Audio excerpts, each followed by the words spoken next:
name is Arturo Lavalle, and I am the head of the Research and Development Department of Guglielmo Marconi University of Rome, Italy. Industry 4.0 is an expression which has become very popular over the last years into the political, economic, and social debate in Europe. It was originated from the manufacturing sector, particularly the German one, where the term was coined in 2012 when the local government asked a group of industrial leaders and representatives of research to draft a plan for the future of national manufacturing and for maintaining the global competitiveness of the German industry. Industry 4.0 describes the organization of production processes based on technologies and devices autonomously communicating with each other along the value chain, a model of the smart factory of the future in which computer-driven systems control and monitor physical processes, create a virtual copy of physical objects, and make decentralized decisions based on self-organization mechanisms. Generally speaking, Industry 4.0 defines what is considered the fourth industrial revolution, where the real innovation, the disruptive innovation, is the capacity of technologies of producing services and products through the interaction in form of networks among virtual objects, physical goods, systems of memorization and calculation, communication devices, and energy containers. It is considered the fourth industrial revolution following the three previous ones. The first one, characterized by steam power, which led to the first industrialization since the late 1700s onwards. The second one, characterized by the electricity and combined with the assembly lines since 1800s onwards. And the third one, characterized by the combination of IT and electronics with globalization, which started in 1970s. Of course, considering the industrial revolutions in this way can be an oversimplification, and economic historians differ on thinking about the fact that this phenomenon is the continuation of the third or the beginning of the fourth. In any case, the scope of the digital transformation justifies such a definition, but it's important to underline that if compared to previous situations, this phenomenon presents specific features and delineates a diverse scenario, since the transformation is not characterized by new technologies, but by existing technologies combining and operating in a joint way. The rapidity affecting the production of innovation has increased. It has a pervasive dimension, interesting the whole supply chain and all the actors involved, including consumers. And finally, it does not affect manufacturing only, but also other sectors of economy, such as agriculture, tourism, and public administration, for instance. Anyway, before being technological, this revolution is also and primarily cultural, since it affects the way of thinking about industrial goods, the way of operating into the offices, the modality of working in the factories. It concerns the relationship among men and machines and the structures of the factories, which are increasingly flexible, sustainable, and intelligent.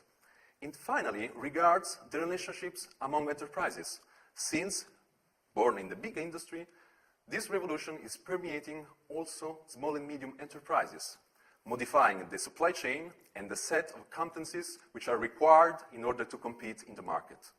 Surely, who will be involved in this innovative context won't have only a technical preparation and would not refer to the traditional learning methodologies. The industrial productive system is quickly evolving thanks to the introduction of the internet and the new technologies connected with the production and transformation processes. What are the most important technologies characterizing the new revolution and the new industry? In order to answer to the question, we can point out in particular 9 enabled technologies that are transforming the industrial production.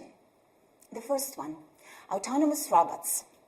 Robots interact and work safely together with humans, learning from them.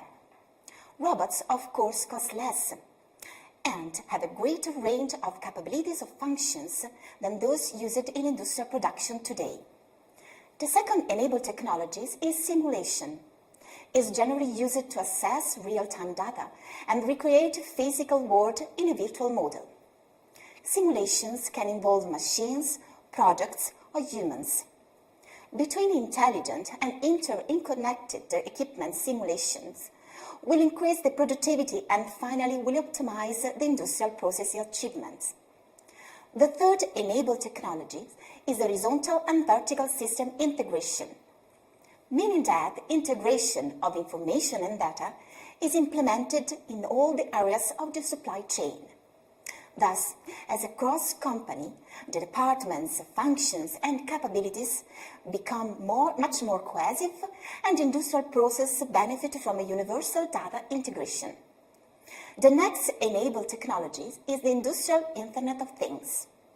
It means that more devices will be enriched with embedded computing.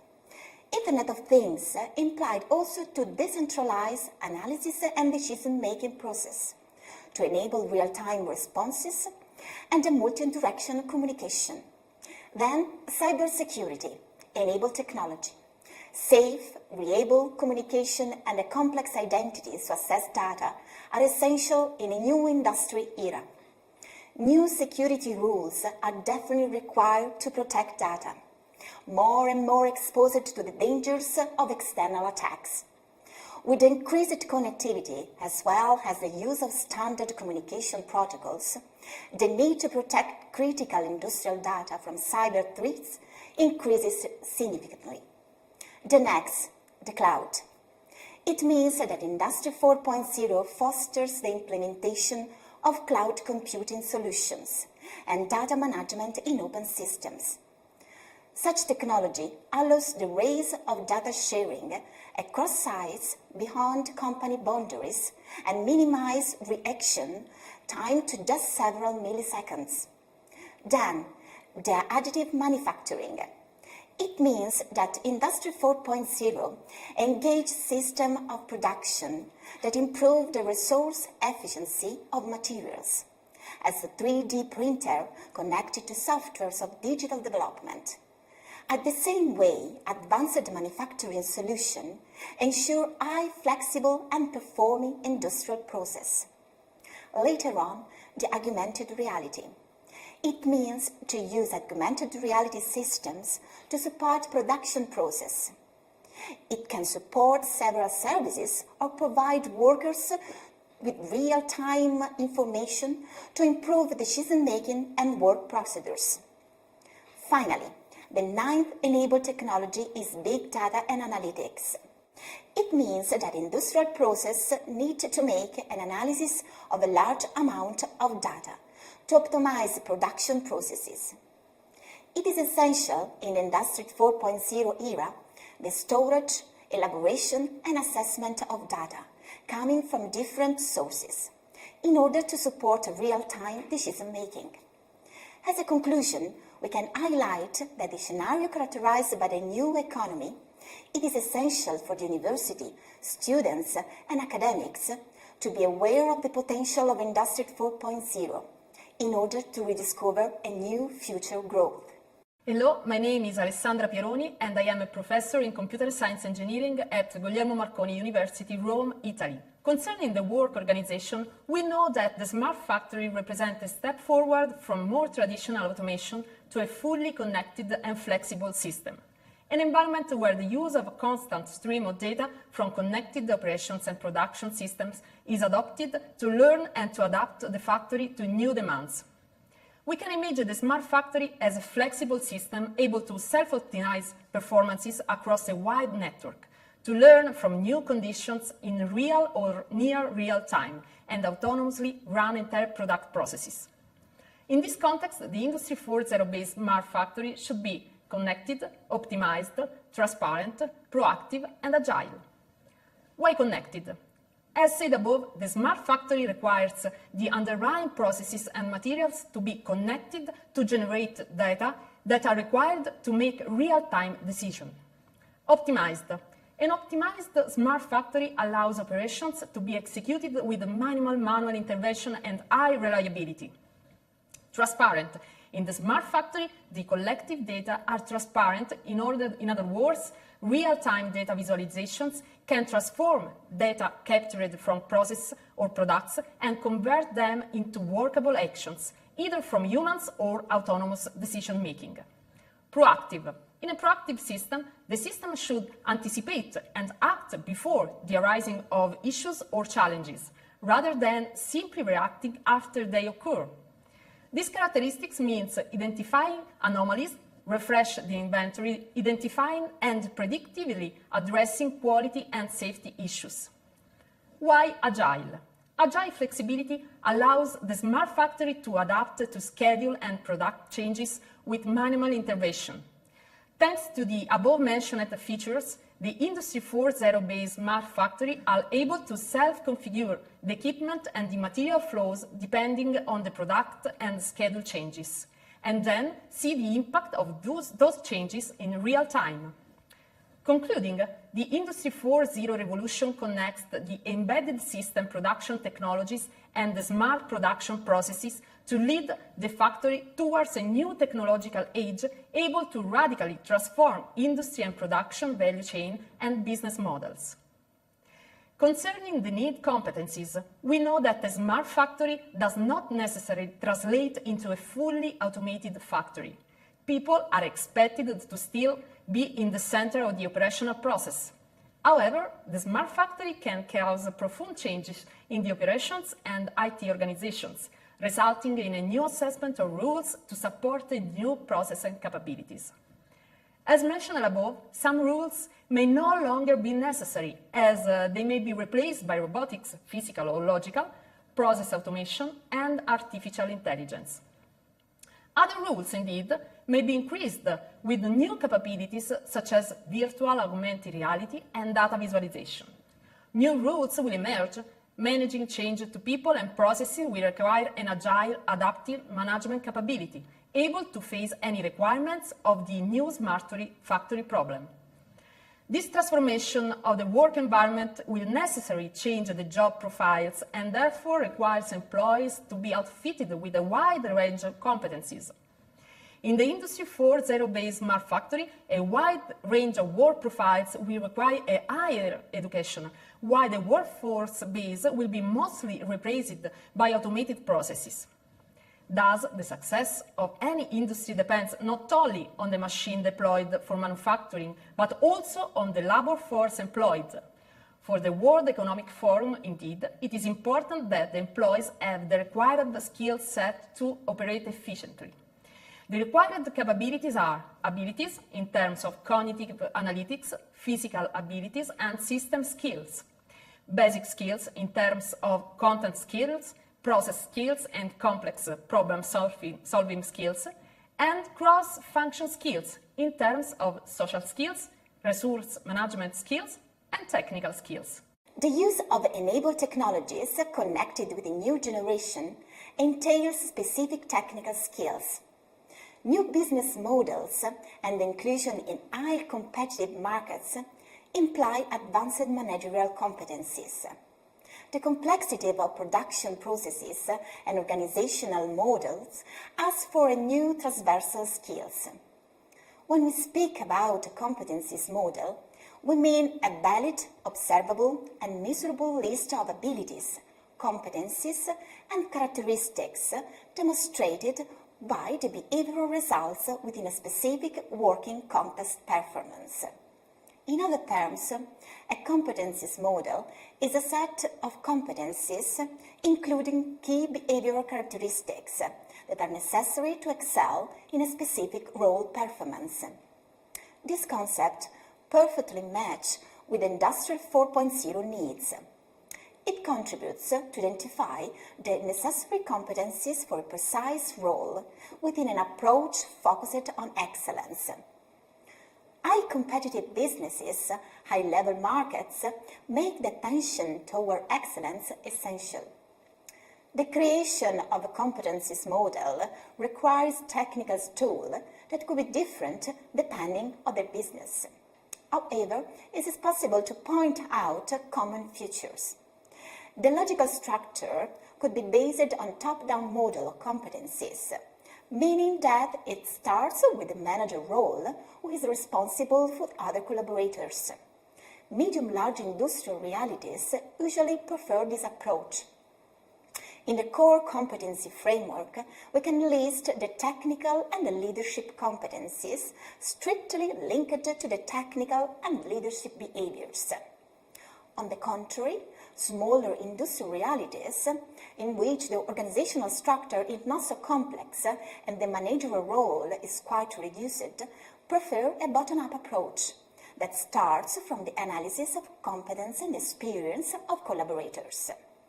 On this stage, it could be useful to analyze a general model of competencies, strictly connected with Industry 4.0, a model that could be adopted in each industrial sector.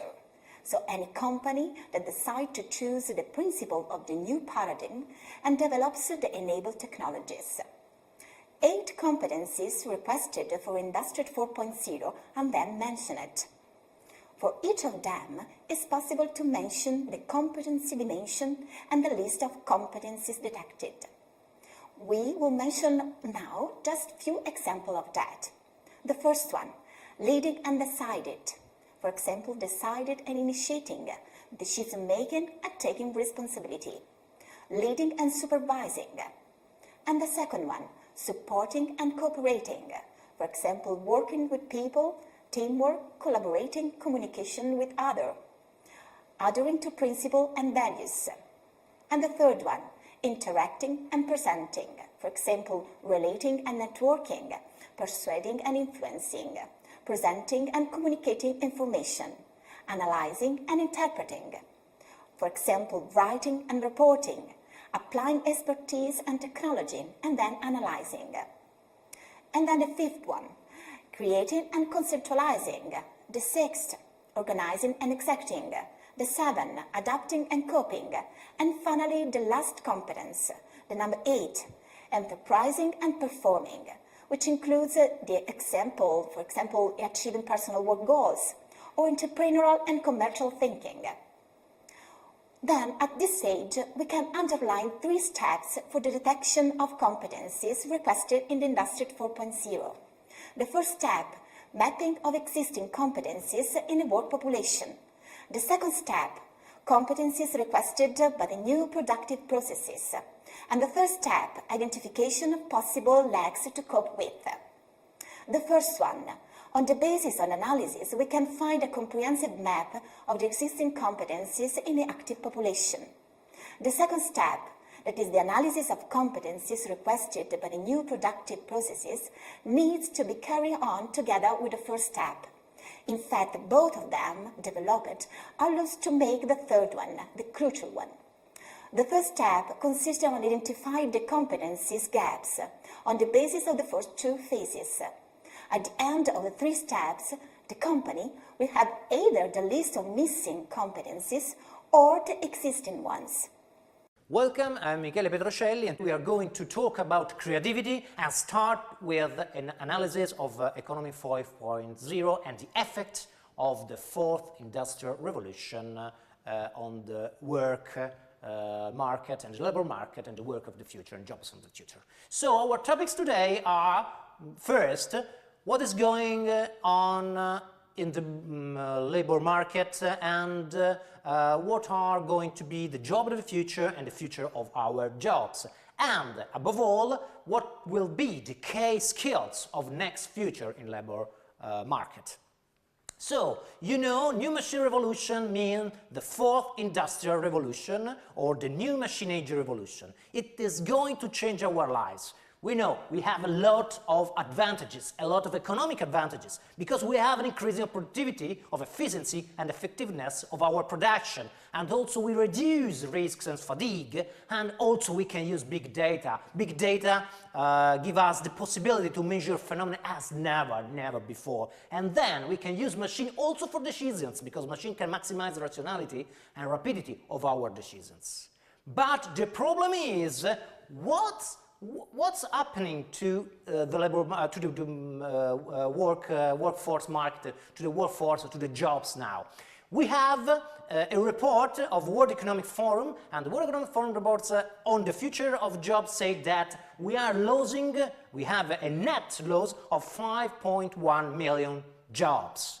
And that's the difference between 7.1 million jobs of gross lost and the gain of 2 million jobs of new jobs. So we are losing jobs. And here we have probably in front of a situation of unemployment, incoming unemployment, also called technological unemployment. But also here, economists are divided, they disagree, but economists always disagree. Here we have optimistic visions and a pessimistic vision about the same phenomena. Optimistic economists say, no, it's not a problem. It's like in the past, we already have 3 different industrial revolutions and never we had really unemployment, really technological unemployment.